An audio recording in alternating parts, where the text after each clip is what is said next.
Final word, Adam Collins, Jeff Lemon here at the Sydney Cricket Ground, a couple of days after Australia have defeated Pakistan, and sat opposite me in the ladies' pavilion here is the Chief Executive Officer of Cricket Australia, Nick Hockley. Nick, it's great to catch up with you. I know we've been meaning to do this chat for a couple of years, but to do it now at the end of a series that I think had a bit more love for it than we might have thought a few weeks ago. Welcome to the show.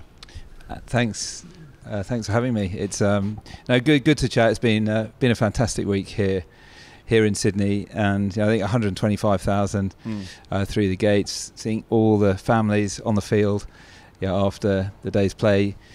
Davies send-off, it's been a pretty special week. Just on that relationship between Australia and Pakistan, the Ben Okadir Trophy, which was struck a couple of years ago when we were all in Pakistan for that historic series. It does feel like a deep relationship. You've announced something with them at the end of the test match about junior players or younger players coming through in the two countries, and there seems to be a genuine affection and a desire to see them improve as a test nation. Yeah, I think that tour in March 22 was really, really important from a whole range of reasons, and in talking to the PCB, that's why we actually wanted to name the trophy something. The Board of Gavaskar, the Ashes, they've got a level of significance, and that was the start of a really strong relationship. Let's not forget they're such an important cricketing nation. Anywhere between 220 million, 240 million population.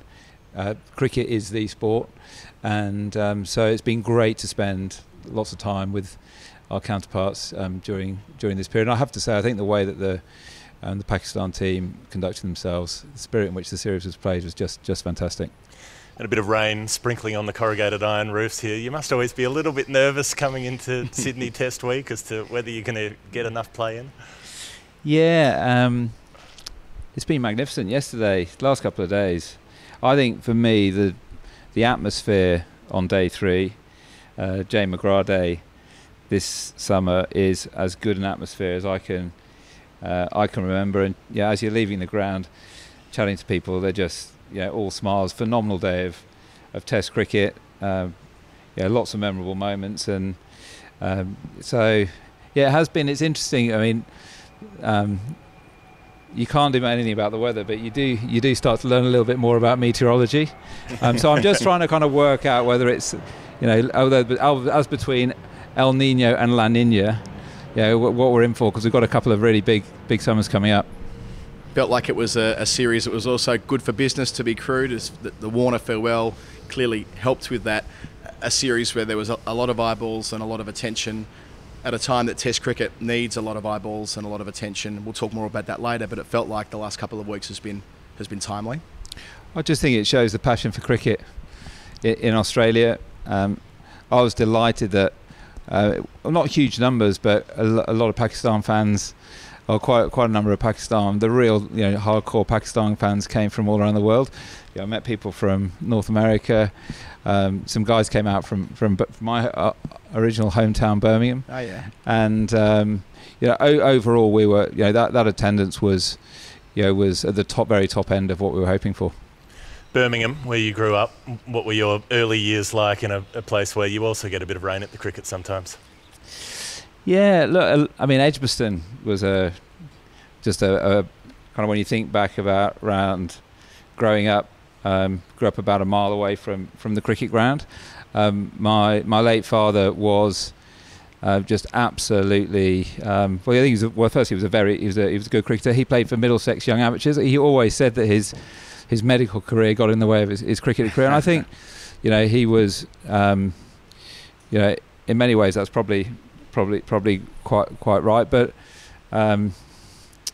it was all sports. It was riding around on bicycles with our mates. Then it was cricket in the back garden, and just the other side of our back fence lived Dennis Amos, who was at that time captain of Warwickshire, and we became Paul Amos, his son, and I became good friends. And I'll tell you a story. My dad's absolute favourite line. We'd all be in the back garden playing cricket, and Dad would get a bleeper. You remember the old style bleepers, and he'd say, "Sorry, I can't call you back right now.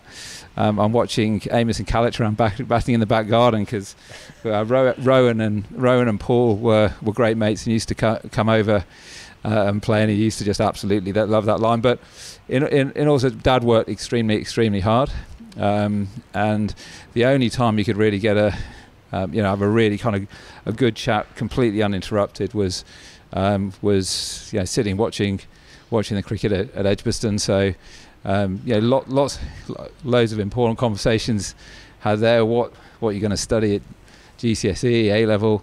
The cricket ground was a big part of it. We actually had Dennis Amos on the podcast last year when he turned 80 for a long conversation about his life in cricket. I hope he's listening to this, Jeff. Another Birmingham boy on the show today.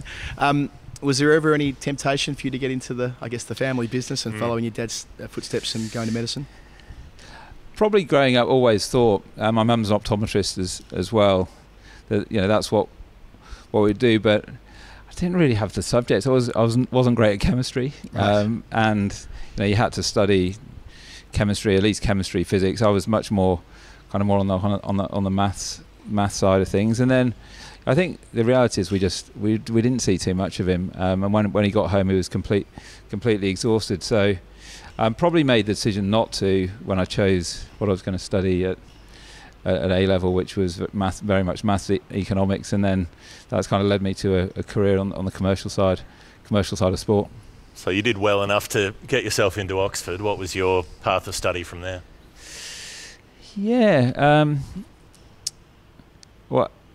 that was a great privilege, and probably why I'm in Australia is the fact that I lived with three Aussies at uni. We all played rugby together. It's quite a sad story. We were playing a game of rugby against Saracens, and one of the guys I was living with, Ian Tucker, got hit on the head in the first half, and now it wouldn't happen nowadays, but with concussion rules should have been really pulled off, and then got hit on the head in the second half and died on the field. So I became super close with the other two, and that's why I kind of wind forward, spent a couple of years in Australia where I met my wife, and the rest is, as they say, history. But leaving uni, I didn't have a clue what I wanted to do. I was playing a lot of rugby, and did you get a blue at rugby when you were at Oxford? Yeah, I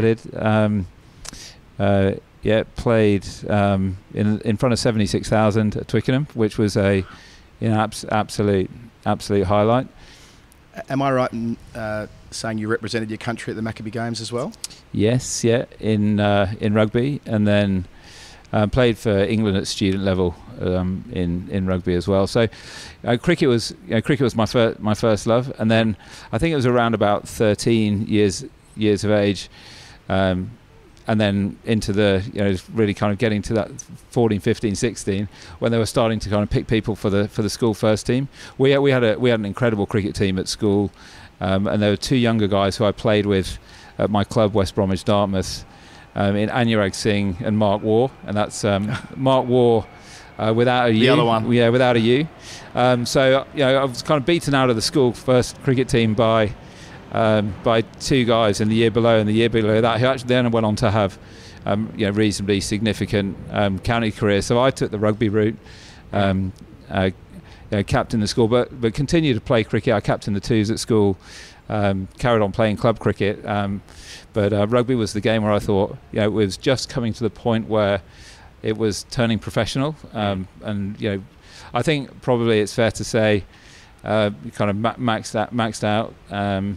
But and then got a very, very fortunate to be able to combine passion with profession when moved into sports administration. You mentioned the Maccabee Games. Have you got a religious sort of background or bent these days, or anything that links you to that, or is that more sort of more cultural? Yeah, look, I come from a Jewish family. I'm Jewish, and it's I think it's fair to say kind of traditional rather than kind of religious, but it's a really important part of our family. And that said, growing up in Birmingham, there were I think there were kind of 6 Jewish kids in my school of 1,000, Wow. and 2 of them were my brothers. So, I've always appreciated, and I think it's really important for now having kids that, you've got a really kind of broad cross section of friends. I think sport is absolutely phenomenal for that. I mean, that's the reason I love working cricket. Is you get to meet people from all around the world, all different backgrounds, all different cultures, for me, the main thing it's instilled in me is the importance of family.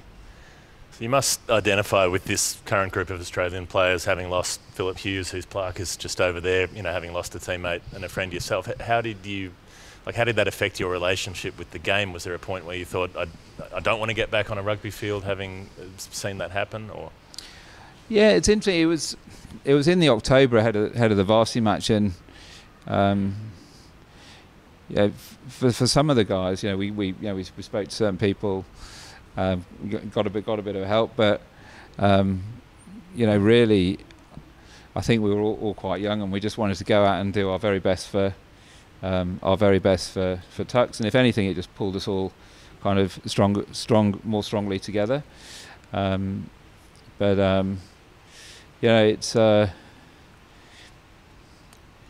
it was a pretty emotional, pretty formative time, and I think that particular group, that particular year, caught up with a few of them for lunch just before Christmas.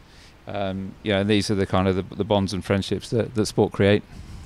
So you come over to Australia, you referenced it before, and met who were going to become your wife. What were your impressions coming out here? I'm assuming you were sort of mid-20s, out of uni. You've been working in the city for PwC in London at a pretty interesting time, I suppose. A lot of change between that sort of late 90s, early 2000s in London. But was it sort of around that time that you came over here and thought, I want to make a go of it in Australia, or talk us through that process? Yeah. So my first ever trip to Australia was coming out on a rugby tour. We played Sydney Boys High in Centennial Park, and absolutely fell in love with the place. And then I came out for 2 years with my firm, and the main thing was, I remember kind of walking in the first day, and the partners just gave me about 5 deals to work on, and loaded me up with work. So my first 6 months in Australia was working harder than I've ever done before. But what I loved about it is, it's so meritocratic here. If you're good enough, you're old enough, and just got incredible opportunities to work on some great projects. Worked on things like the JV between Vodafone and Optus for 3G infrastructure.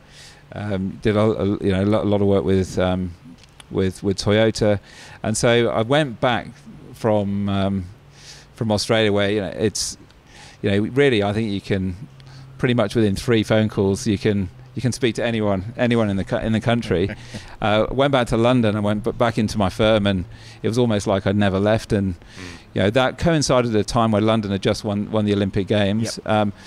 Opened the newspaper, saw all the jobs advertised, threw my hat in the ring, and I remember going into the partner in London at the time to say, I've got this job working on the Olympics. What do you think? Well, I'm gonna take it. And he gave me this whole big sales pitch why I shouldn't leave, partner track, global opportunities. And I was sat there, and he kind of looked me in the eye, and he goes, You're gonna do it, aren't you? And I went, yeah, I'm leaving. I'm going to work on the Olympics. And he said, if I was in your shoes, I'd do exactly the same. And so that, feel extremely fortunate for that break. I'll tell you about when I opened a paper second round time to see some jobs, which was for the Cricket World Cup, which was again my kind of really break into Australian cricket. But to be able to combine kind of your profession and your passion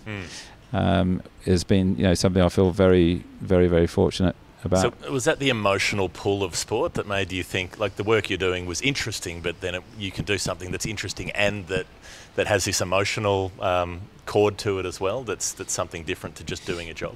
Yeah, totally. I mean, what I did in the school and uni holidays back in Birmingham, I'd always go and teach on schools' kids' sports camps in the summer holidays. just because you see kids, and I see it, you see it now with all the cricket programs that we run. You see how they develop. See it in my own kids. So it's what I always say to people come to me and say, look, how do I get into sport? How do I get into sports administration? I want to work in cricket. I say, well, first thing is go and get professionally qualified. Become a lawyer, accountant, work for a strategy firm, because then you've got the business skills to be really, really dangerous. So I won't say mine was as kind of well planned out as that, but I do feel that my corporate finance skills, I use them every single day in my current role. But what it really is about cricket is that you actually can do so much good in the community. I know we talk a lot about it a lot, but it genuinely does. It genuinely brings people together. It is a really extremely powerful vehicle to foster greater cultural understanding. I think we've seen that in action this week. Major events can leave a significant legacy. In London 2012, so much of the story around that Olympic Games was about the legacy it would leave London. As a fellow veteran of LOCOG, albeit in a very different part of the business to what you were, I know that's how it felt when we were working on that Olympic Games. I think I read somewhere that you flew back as the grand final was being played in 2012 to Australia. I must have been on the flight a day before you. I got back just in time to watch Hawthorn lose to Sydney in that grand final. But nevertheless, like that idea of being part of something big and long-lasting and major events, that can be a bit addictive. I've known people who have gone from major event to major event, and your CV does have a bit of that flow to it too. Having finished with the Olympic Games, you go into a Cricket World Cup and a couple of years in the commercial side of CA, and then to another World Cup being the T20 format of the game, which is your springboard into ultimately becoming the chief executive. But if you can comment on that, the idea of being part of a set-piece event which has a natural endpoint, but how much you can do in that time. Yeah, totally. I mean, I'm a massive subscriber, but I don't think you can do anything by yourself. You need to work with people, and putting on an Olympic Games, I think it's often referred to as the most complex logistical exercise in peacetime, and it's, for me, it's just like playing sport. I love team sports over individual sports, and putting on a project like this, it's the ultimate team sport. I think I was in employee number 80, and then the organising committee grew, as you know, to kind of well over 5,000, 75,000 if you add in the volunteers, 150,000 if you add in all the suppliers. So, you're kind of part of this team. And I think even I've loved the major events because it's high stakes stuff. God, I just had a bit of kind of deja vu. There's rain here, and with the semi-final of the women's, I don't know if you remember that one at the SCG. But no. So my point being that you're extremely visible, and there's a very, very tangible end goal, and you all have to work together to get it done. So that massively rewarding, huge buzz when it comes to fruition. The closing ceremonies of the Olympics.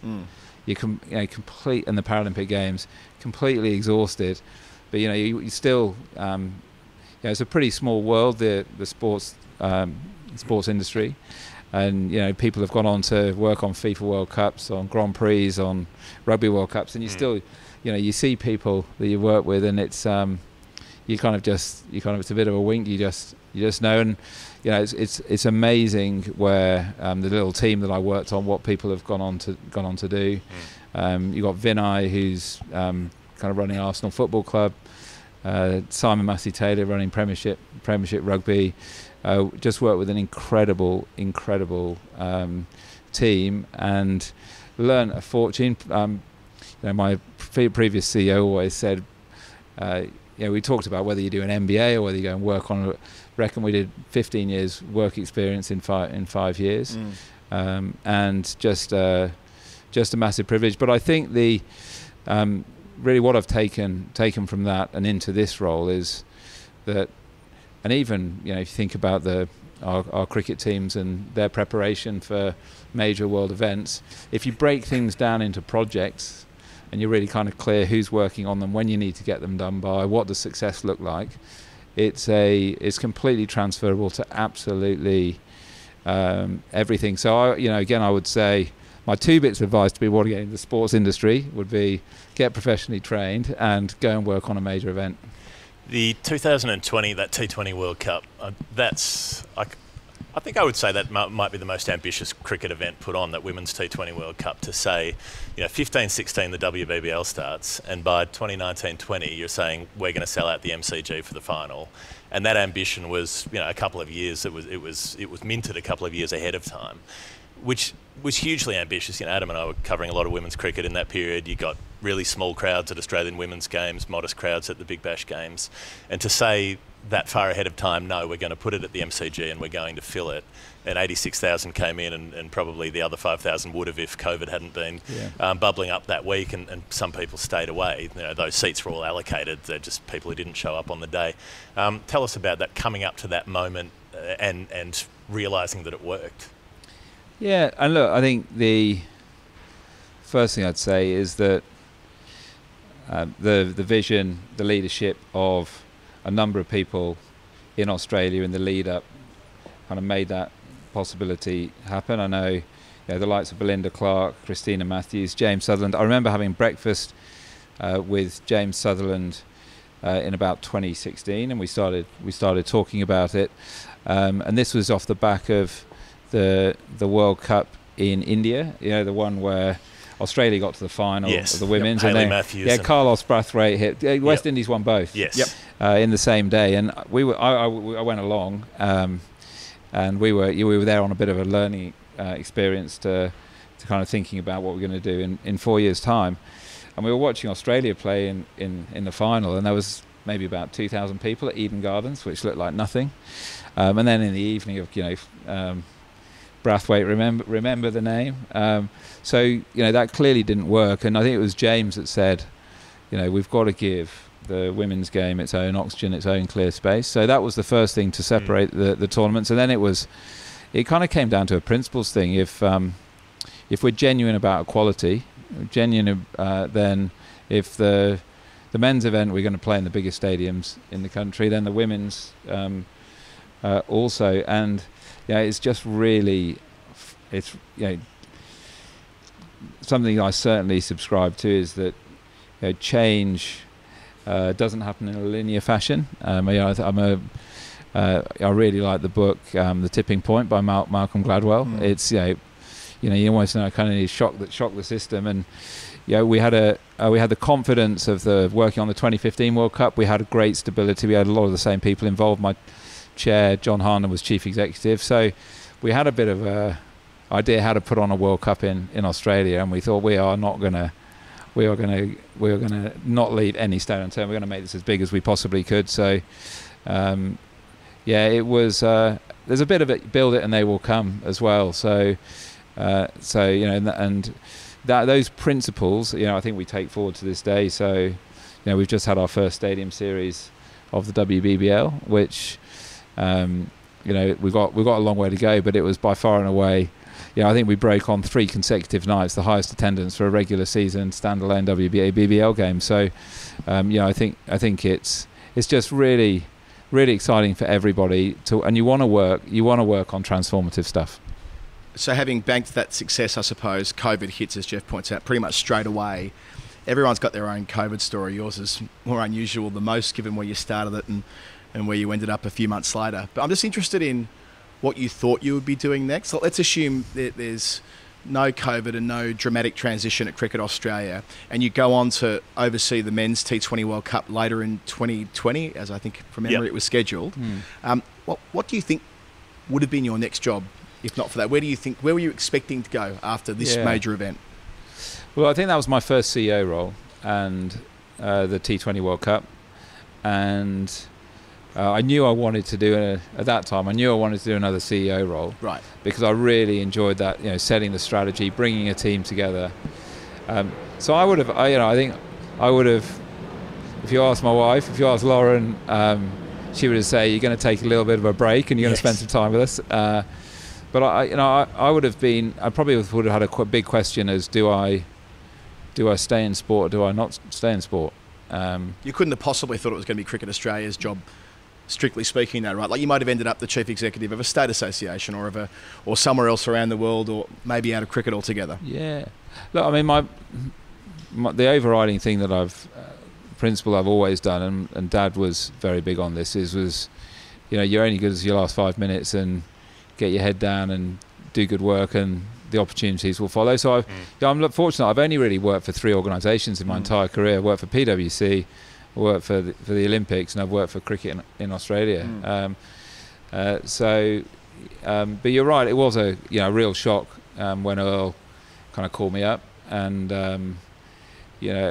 goodness, that's how long ago? 3.5 years ago. In some sense, it feels like a lifetime ago, given everything that's gone on through COVID, and but just feel massively privileged. We're all representing something very, very important to a lot of people. And I say that's Australian cricket, but it's also the sport of cricket.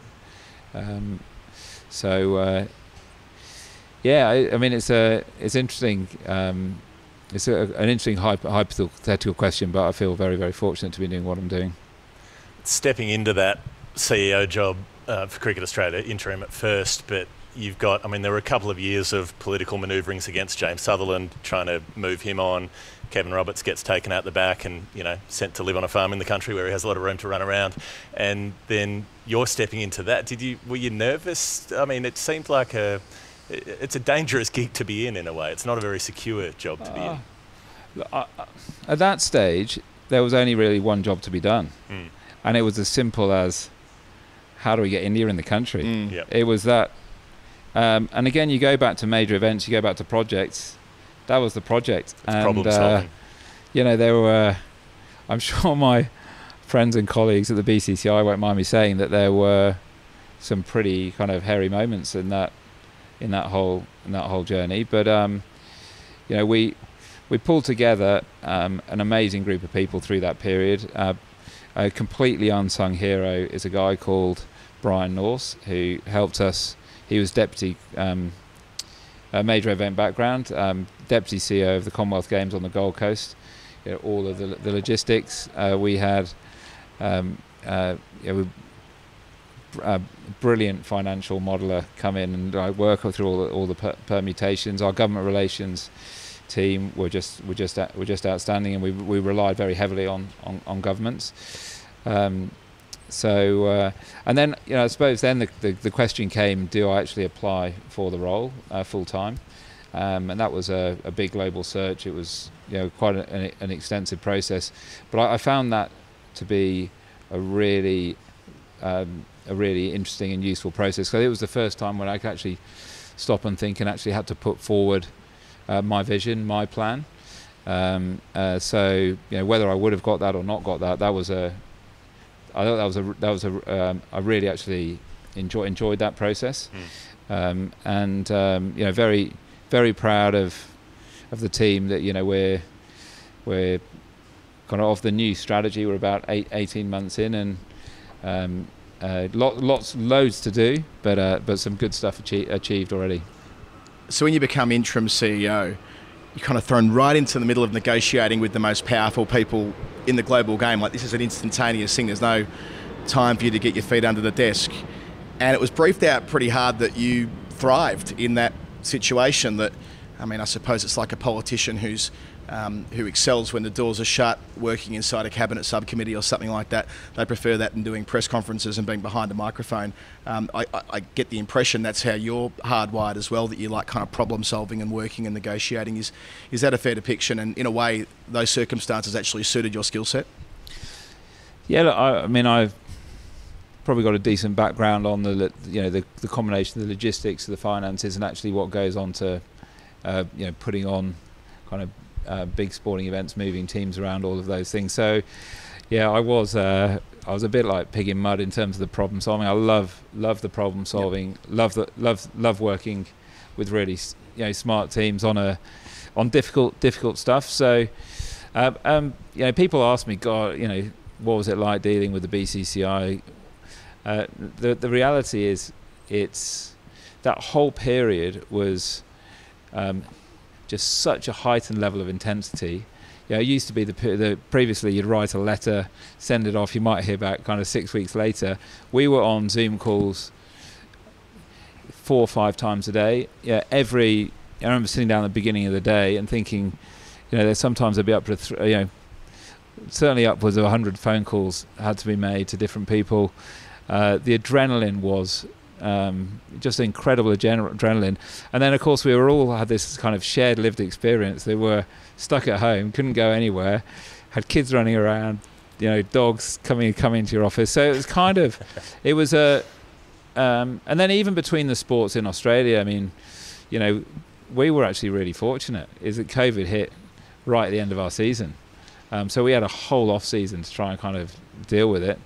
But remember speaking to the guys at the footy codes, and everyone really kind of pulled together and worked together. So I absolutely, looking back, loved it. A couple of moments where a bit of post-traumatic stress, but very, very, very rewarding to have not dropped a single game.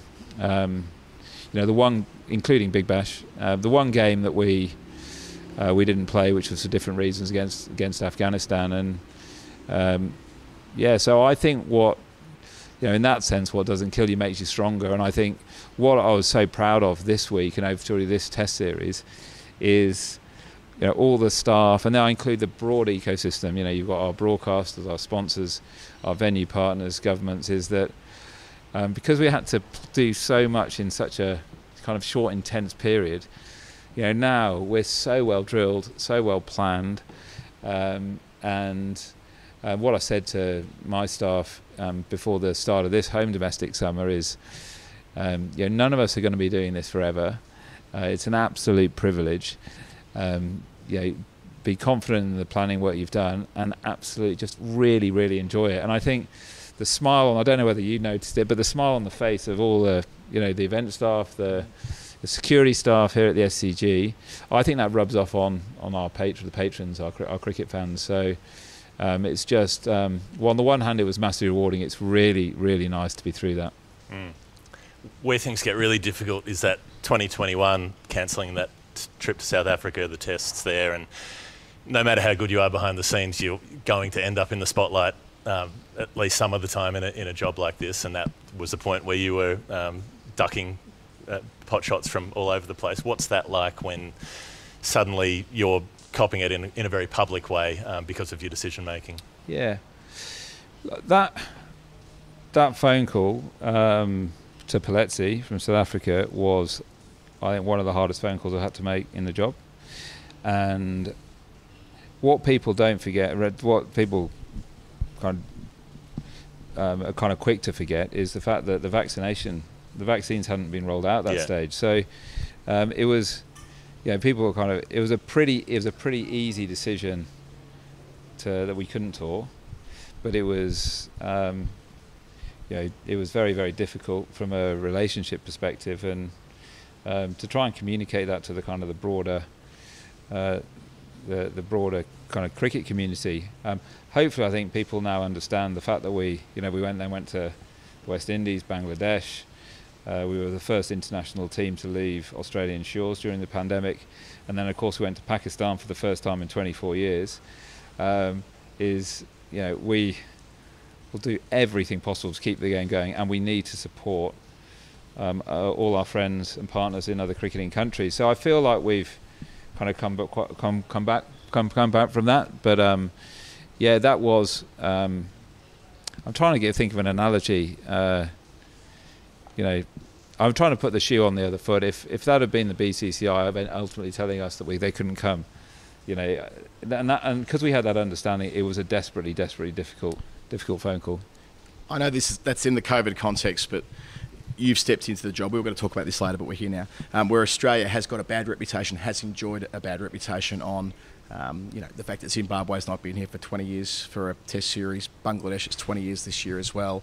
When we spoke to your peer, Richard Gould at the ECB earlier this year, he acknowledged and accepted that's a problem and a shortcoming in their governance, and has seen fit to give Zimbabwe a test in 2025. Like, he's determined to set straight that reputation England have got as well. After the South African experience, is that something that's that's planted in your mind as well, knowing that as a full member, as a senior full member, you've got a responsibility with 11 other full members, not just 3 or 4, to ensure that they are able to be part of the Australian story and you part of their story too? Absolutely, and that's why we've gone to such great lengths to make sure we do fulfil our commitments. And I think we've got Bangladesh coming out for series in the next couple of years, and we need to. I think the World Test Championship has really helped because it defines a rotation of people that you need to play in any given 4-year cycle. So we talked about the relationship with Pakistan. I think that's another case in point. Clearly, we've got really significant 5 test marquee series for the Ashes, and now the Border Gavaskar series is 5 tests. So, but it's I think we've got to try and achieve two. We've got to try and achieve 2 things, and I think there's been lots of discussion around strength of Test cricket, T20 leagues. I am a firm believer that with good collaboration, a collective will, that each of these can coexist. It's not an either or. I'd love to see, and I'm working now with T20 being the growth format and expanded T20 World Cup, and then a pinnacle opportunity for an Olympic medal, and then obviously the World Test Championship. Really be really super clear on the future of the one day game in that context, and I think a level of jeopardy to be able to make one day World Cups will give more meaning and context to bilateral series, and then it's I think we've got to keep doubling down on the World Test Championship, and we want as many strong test playing countries in 10, 20, 30 years time as possible. And I'm acutely aware that this current group of that sit around the ICC table, us included, and we've got to take a lead role. We've got a big responsibility. Australia's played 1 test in Zimbabwe ever in '99, and they were last here in 2003. Is there any realistic path to playing test cricket against them and potentially Ireland as well, and maybe using that to bring in Canberra and Hobart, who will always miss out when there are 5 tests in a home summer? Yeah, look, I mean, it's something that we'll continue to look at and see if we can. I think our away summers in the UK this year, it was really crunched. Yep. In many ways it made for a fantastic series, but with the World Test Championship final and then the 100 in August, we just simply did not have time. I'd love to see a world where rather than ideally you play a warm-up a tour match, and I'd love to see that against Ireland and against Scotland, and then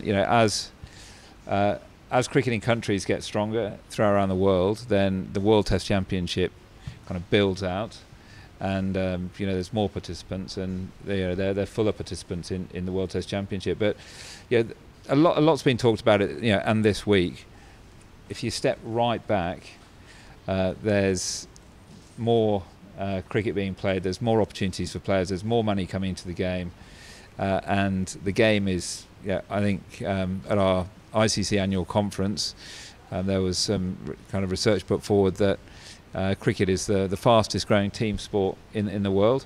So the Test will always be the pinnacle format, and so I think it's really how is there a pathway for other countries to kind of to build up to that level.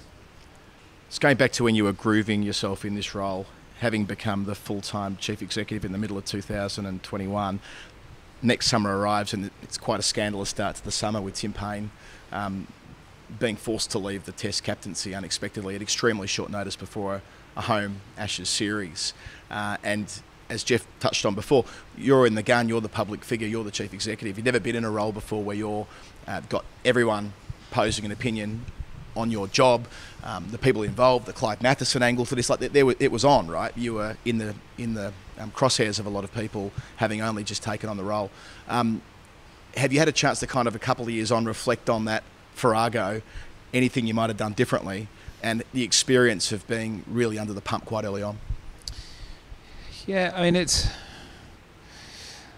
interesting. I mean, the concern is really for people. There have been times through that whole period where I've felt, desperately sad. I mean, I'm fortunate now that we're now working. I get to work with Paney, in his role. He's supporting us with the Pathway program. So, there's clearly, we've all been on a journey, but really, in those environments, I'm less thinking about the public stuff. I'm thinking actually about what's the right thing to do and what the right thing to do by the people involved. I feel that's the most important thing. Even if it meant you lost some paint yourself, that your focus was more inward rather than external through that. I think as long as you're trying to do the right thing and trying to do the best with the cards that were dealt, that's all you can do. Okay. I'm so fortunate and privileged. I've got incredible people around me. I've got a wonderful executive team. I've got phenomenal. I've got a fantastic board. I've got I've got my own mentors that I can talk to. There's probably the thing that my CEO on the Olympics taught me, Paul Dighton. He often used to say, his job is to surround himself with the best people in the role in any particular thing, and would always encourage you to go and speak to someone else. So, when there's huge time pressure, you've got to make judgment calls in split seconds, and ultimately it's on you. But I think the main thing is you try to do the right thing. It's also, I mean, it's an interesting one as well, is when you make a decision, because sometimes you need to make a quick decision. Other times, it's actually about getting as much data and information as you possibly can to make the best decision. Sometimes the public narrative, they want a very quick decision every single time, but often the better decision is to get more data, more information, and then make the right decision. So, I've you learn to live with that balance, and it can get a little bit noisy in the interim, but ultimately it's about doing the right thing, caring for people, and trying to make the best decision you possibly can with the best information you have available. Was that more difficult with the Justin Langer situation, him transitioning out of the coaching job? Because then it's not just public criticism, but you've got all of these golden generation Australian cricketers who are on board with him. Your criticism's coming from the biggest names in the sport. Does that make it more difficult? Was that the most intense period? Look, I think that's part of the getting good information. Is there's a lot of really important experienced voices in the game, and you need to take those on board. But that is an instance where we were really trying to get as much information as we possibly can to make the best possible decisions. And then you've also got logistical challenges that people are in the middle of test series. So sometimes you find yourself it's very difficult to make big decisions when you're in the middle of test series. I think probably my biggest learning now is with the schedule as it is, with the amount of cricket as it is, and I think this is something that the current high performance setup and coaching staff, it's actually being as well planned as you possibly can be, or as Ronnie says, being more planned than the opposition. So I think as we're now coming out of a period of COVID where I think things like we talk a lot more about succession. That's on the administrative side, on the playing side, because you don't want to be caught in situations like that where you're being rushed to take a very difficult decision. So that would be probably the only thing I'd say. There are elements because of the environment of COVID and all those things. I think the longer lead time you can possibly create to make really, really important decisions, the better. So the Langer decision happens pretty much at the same time that Cummins as the human being, not so much the captain or the cricketer, starts talking a lot about climate change. And, you're now, and that the whole other thing, and the two issues are conflated, and it's pretty ugly for him for a number of months there. I know you do some qualitative research in relation to Pat at the time. I understand lots of work goes on behind the scenes, because I suppose the reputation of the men's test captain is really important. But this extra layer of scrutiny, which is relating to the players' personal opinions. We've seen a little bit of with Usman Khawaja in the last few weeks. And typically the organisation lines up with the cricketer, right? I mean, it's been your position, as far as I'm aware. You've always basically taken the side of your players and given them licence to say whatever they see fit and back them in to do so. Makes it a pretty different job than what even James Sutherland had as your predecessor to before, where this never would have really been part of his job, answering questions about the Gaza Strip, whereas now it's part of your lived experience on account of the fact that a player like Usman Khawaja, a senior player, has seen fit to protest in his own way. Yeah, I mean, I found that is one where really to give it too much second thought. I mean, the main thing with Pat, and I mean, firstly, I just think he's done and is doing the most phenomenal job, and is really growing into the role superbly well. I think the way that he's led in this series, and then particularly by kind of grabbing the ball and just leading by example at critical moments, has just been phenomenal. But the main thing was that we just wanted to clarify that it wasn't kind of anything to do with kind of Pat's views that our previous shirt sponsor decided to pull out. As for being an advocate for climate change, I think that's something that's really, really important to many people and the next generation. So I think all strength and all credit for Pat for being interested in broader social issues. So I think where it becomes a bit of a fine line is when you're trying to kind of mix actually what goes on the field with that, as we've had to kind of deal with and think about and talk about through the last few weeks. But I think increasing that's super clear. So I love the fact that we've got a group of young people, fantastic role models, increasingly with young families that care about more than just kind of what just kind of really cricket, and actually are interested in a whole range of other issues. Really well-rounded people, and I think that it's the moments you get a kind of rare opportunity to sit down and have a kind of a decent chat with both our women's players and our men's players. Typically it's 50-50. It's a bit of cricket, it's cricket, and then it's how you're going more broadly, and it could be any whole range of issues from business, what they're interested in, what they're doing outside the game. So I think I'm very proud of the fact we've got really, really well-rounded individuals representing our national teams, and all credit to them. You mentioned before the Afghanistan test that didn't go ahead, Jeff Allardyce, the ICC boss, his paraphrased take on it was the ICC doesn't have a right to interfere and cut across the laws of a member country, which is obviously not true if the laws of a country are human rights breaches in their own right. And it's pre-ICC, but there's a clear precedent with international cricket pushing South Africa out for 25 years during the apartheid years. What's your perspective on the Afghanistan situation, and how international cricket is allowing a member board to keep playing when half of the country is banned from playing cricket? Yeah, look, it's super complicated, and this is where there are elements where you think you're a cricket administrator first, and then there are much more serious and difficult issues going on in the world. I think.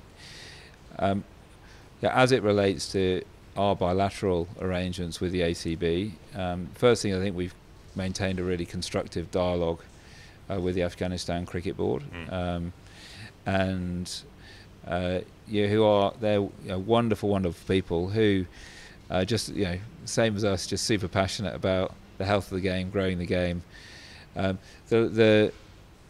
The context for when that decision was made was there was a really massive pullback on freedoms and liberties for women and girls in Afghanistan under the new regime. I think as in between them being here for and playing in the T20 World Cup last November, they were then told that girls can't go to school, can't use parks and gyms. So it was, again, we consulted really broadly, including with the Australian government, and it was a pretty easy decision. That wasn't the right thing. I think the really important thing is that we maintain a dialogue and we kind of keep championing what we believe, which is, as we've seen throughout we're seeing here that cricket is a game for everyone.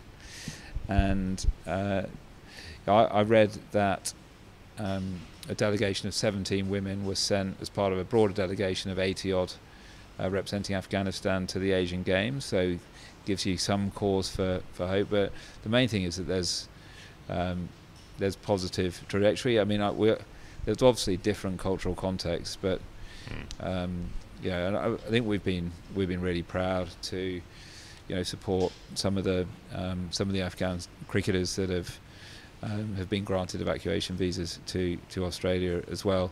But hugely complex. We'd love to be playing cricket against Afghanistan. I mean, they lit up the recent 50 over World Cup. We were very, but for Maxi's heroics, we were, we would have not made it through. So just we'll keep championing, keep hoping, and I think the question, hopefully there is progress, and then the question will be, when can we resume playing? There was a view that it was pretty convenient when Australia pulled out of the Afghanistan series in March last year. Let me get my timing right. Was clashing with the IPL. Australia already had automatic qualification for the 50 over World Cup. It didn't really mean anything in context. In context, it meant an awful lot. When it did mean something at the World Cup, Australia did play against Afghanistan. Was there any ever consideration given at your end as to whether you would play them at that 50 over World Cup? And by that, what I'm really asking is, did you discuss whether you should boycott that game for the same principled reasons that you outlined in March? We did discuss it, but we felt very clearly that a precondition of participating in a World Cup is you play your scheduled fixtures, and that's really we've made it very, very clear what we stand for and what we believe in. We've also kind of championed the fact that it's incumbent on the ACB to do everything they possibly can. That's the Afghanistan Cricket Board to do everything they possibly can to resume their female programs. I think that was a debate that we had well before. We've been having for 3 years, and even in the context, we had that debate in the context of hosting the T20 World Cup in November. So that was we had done that. We'd done that thinking very, very, very early on, and put that issue to bed. Leadership more generally in the global game, I suppose this is where we get to in this conversation. Your experience now into your fourth year doing this job. A decade ago, when James Sutherland was in the chair, there was the big three. Australia was effectively running the game with England and India. That's clearly not the case anymore. We're operating in a world where there is the big one. I'm not saying that Australia doesn't have an influence, but not perhaps the same kind of influence as what would have been the case before. I know diplomacy has been a big part of that with India, but I suppose knowing when to flex some muscle as well. There was the ICC carve-up last year where 38.5% of revenues has been delivered back to India. Was there ever a consideration of flexing some muscle around that, for instance, as an example of where there was a pot of money that could have been distributed in a way that could have helped with issues that we've been talking a lot about at Sydney this week around the global game, but instead have been returned to what is by degrees of magnitude the richest cricket board? Well, I mean, the first thing I think I'd say around that table, it's a really collegiate group. Everyone is super, super passionate. I think the thing that everyone is craving is kind of a level of stability across the representatives that get sent. I think that hopefully, now I also would say that James Sutherland and the respect that he commands, and the respect that I think he earned around that table, in terms of being a driving force around the World Test Championship, the Cricket World Cup Super League. Many of the innovations at ICC level have, and I've got Jeff Allardyce, who's Australian, kind of in his position. Many of the innovations came out of Cricket Australia, Australian cricket's leadership. So my experience over the last 3.5 years is that people have been turning to us to say, Australia, what do you think? They're wanting us to have strong views, take a leadership position. I get countless requests from colleagues around, from other members, asking if we can kind of share our policies, our procedures, share IP, help them out. I think, as an example, there's a few countries now looking to build high performance centres. So we share all we've got incredible facilities around Australia, not only at the NCC, but now you've got Cricket Central, you've got Junction Oval, got the Wacker Ground redevelopment. So we really, as a Australian cricket, try to support at many levels around that table. So there is just when people come here, they see things being done really well. I think James deserves enormous credit for that. I think the funding arrangements, the good news is that everyone's going up, because more people are watching, and the ICC is able to, on the back of that, and again, Richard Freudenstein deserves a lot of credit for this, because he was our representative on the media rights group with the ICC. There is more money coming into the game than ever before. So, I think whilst our share is around about the same as the previous cycle, that's a significant overall increase. And I think it's just it is a fine balance. You cannot get away from the fact that when you look at the deals that have been done, you look at the metrics, that a significant majority of the revenue is earned out of India for ICC events. So I think certainly we've got a strong view on structures of tournaments, on additional ways of commercialisation. It's something that we're working on, and it's great to have Finn Bradshaw in at the ICC. Is a global cricket game, computer game, would be a fantastic way to engage the next generation and also raise funds. So but as it relates to the if you like, the carve up, that needs to be a collective discussion. And I think the question is actually how do we with everyone going up, how do individual countries invest those funds, and secondary, if there is some surplus left over, how do we strategically invest those into the main priorities, of which over the last few weeks it's very, very clear that making sure that Test cricket remains strong in markets outside of those countries where it's absolutely thriving is a key priority. It's interesting that message from you and from the chair, Mike Baird, was much stronger and more explicit over the last week or so, saying that even with revenues going up, you need, and the wealthier countries need to do more to support Test cricket and try to keep that going. That felt like that was a more explicit sort of offering an actual solution, rather than, there have been years of people saying, we should do something should be done, but it's been vague. That was more specific. Was that sort of something coming to a head over a longer period? Was it partly a response to the context of South Africa sending a fifth team to New Zealand? It was a notable shift in tone in terms of being more specific and more explicit from both of you. I think we've just seen how much everyone loves it. I think we've seen the potential. I think we've seen the potential of Test cricket over the last 3 or 4 weeks, and how much everyone loves it, and so it is really worth protecting. I've got a personal view that there's resourcing and funding, but that's only one element of the equation, and arguably the more important element of the equation is scheduling. So I think that is the work that I'll be prioritising and that we'll be doubling down on with the ICC, is scheduling, because you can put as much money in earmark it for Test cricket as possible, but if there are scheduling clashes with other areas that are a major revenue generating source for a particular member, then it's going to cause problems. We are very fortunate here. Test cricket remains the format that is the highest revenue generator. Yeah, it's most of your broadcast deal, right? Absolutely. And so, throughout the life of the Big Bash, we're in our 13th year.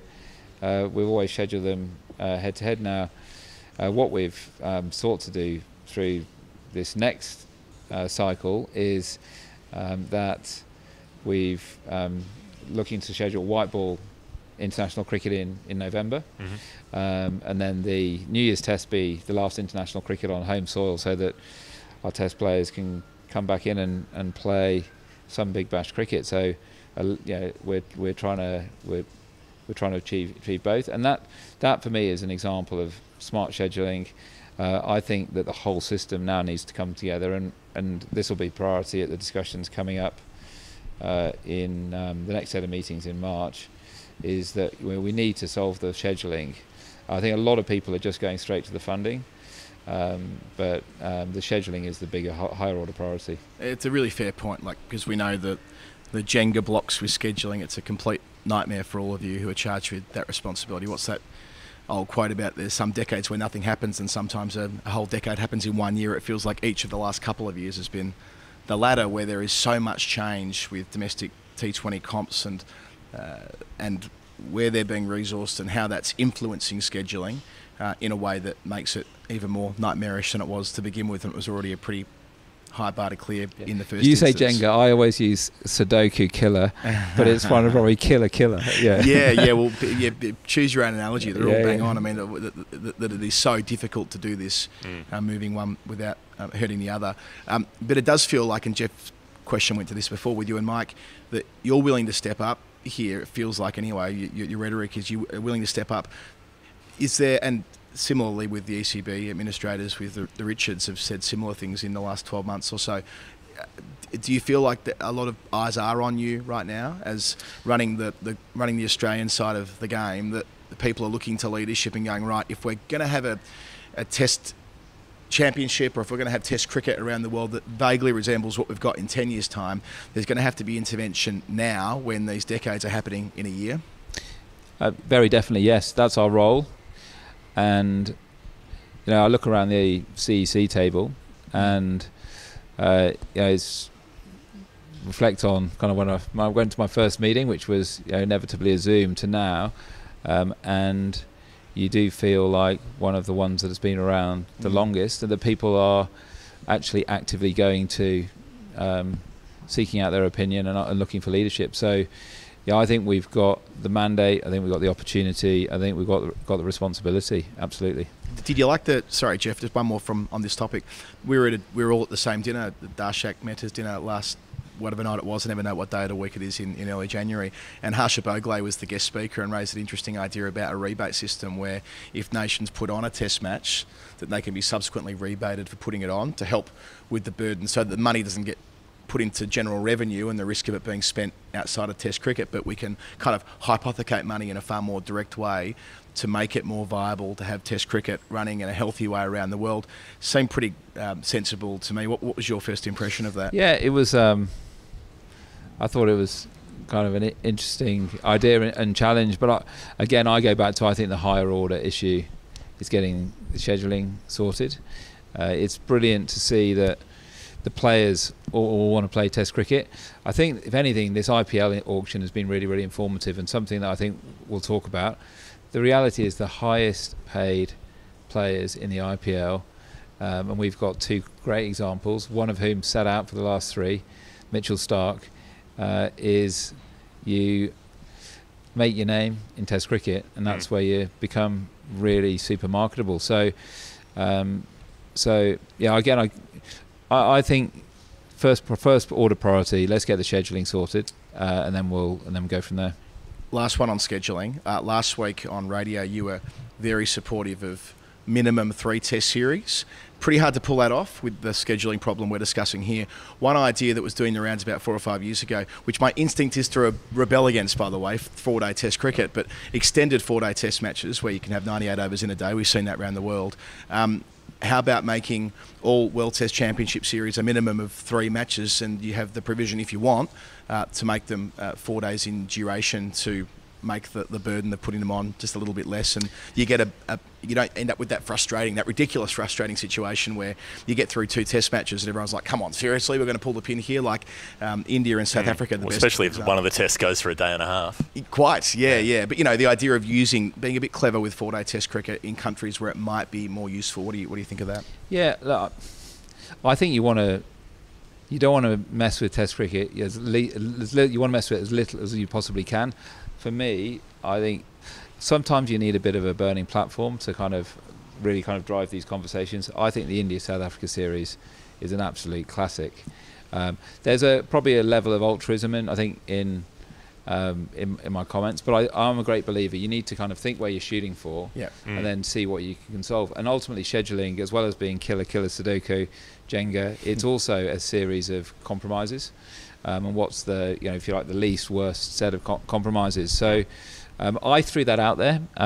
Really, I think it's what our players believe. It's what our coaching staff believe. I think it's what the fans want to see.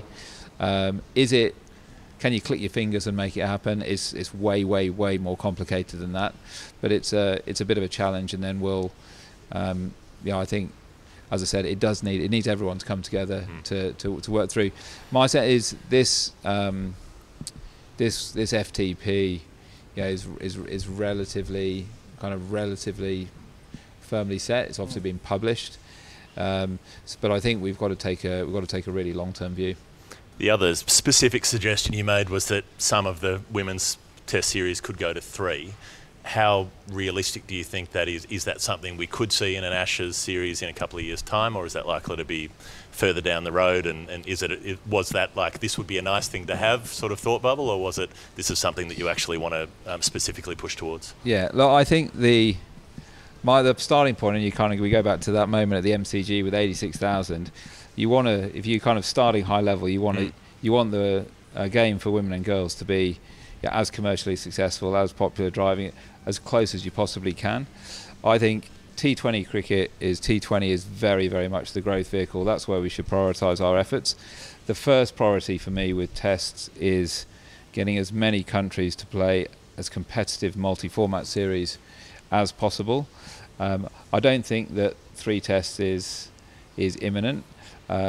It's something that potentially as a major anniversary of Test cricket, something you could do as a one-off to get things started. But the real priority, I believe, is getting as many countries as possible to be competitive in multi-format series. 2034 would be the 100th anniversary of women's Test cricket. You heard it here first. There you go. Peggy Antonio and all the rest. Yeah. Nick Hockley, your job is a bloody difficult one. We're acutely aware of that, and for all the criticism that comes your way, we know that you and your executive team work very hard, and coming out and spending time with us today, telling our audience a bit more about yourself as well, has been most appreciated on a rainy day here at Sydney. Let's try and do it again maybe this time next year if that works for you, and thanks for coming on and joining us on The Final Word. Brilliant. Thanks so much. It's difficult, but it's actually a privilege, and it's I feel very, very privileged to be doing it, and it's actually all about working together, and days like we've seen at the SCG over the last week. But I really appreciate the opportunity to have a chat.